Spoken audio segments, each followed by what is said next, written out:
Hi everyone, this is Dr. Merhaut from Elite Sports and Spine Chiropractic. Today for the Elite Education series, I'm going to be going over proper warm-up and cool-down, the difference between a dynamic stretch and a static stretch. So there's oftentimes confusion on what you should be doing prior to working out versus what you should be doing after a workout. So I'm going to be going over what kind of things you should be doing before you do any type of workout to perform at an optimal athletic ability. So with the static stretching, some people actually let me explain first what static stretching is versus what dynamic stretching or dynamic movements are. Static stretching is, for an example, of someone to reach across their body and hold this position to stretch the back of their shoulder or their arm. That is considered a static stretch, where you're just being in one position and holding that position.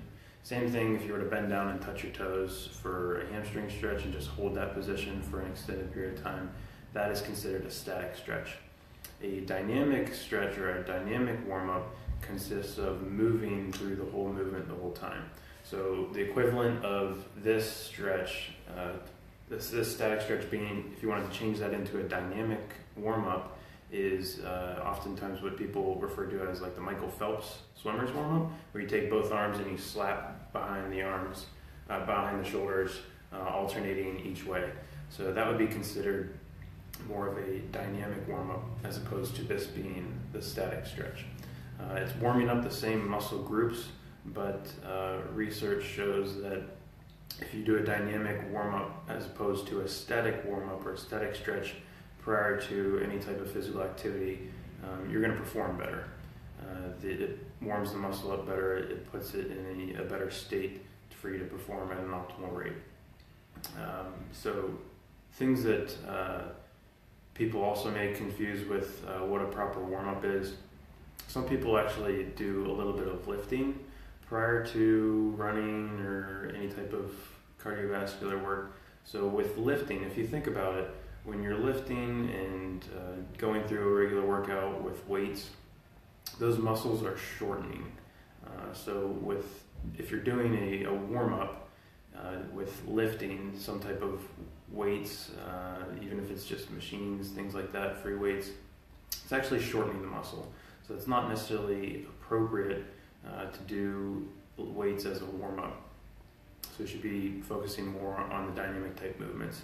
So what we're going to do actually for next week's Elite Education series on Thursday at 12:30, I'm going to go through a proper dynamic warm-up for the lower extremities, so the legs, a proper dynamic warm-up for the upper extremities, and then I'll also counter that and we'll show you some static stretches with the lower extremities as well as the upper extremities, and talk about how those two compare from one to another and when you should be doing them. So doing them, those dynamic stretches and warm-ups prior to exercise versus the static stretch, usually best to do after a workout or after exercise.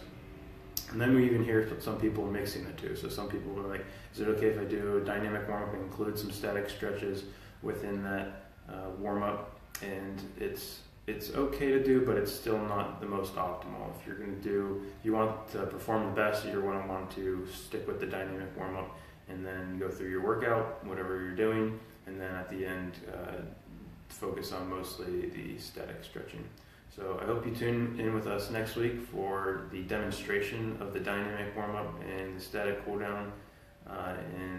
This is the Elite Education series. I'm Dr. Merhaut with Elite Sports and Spine. Hope to see you next week.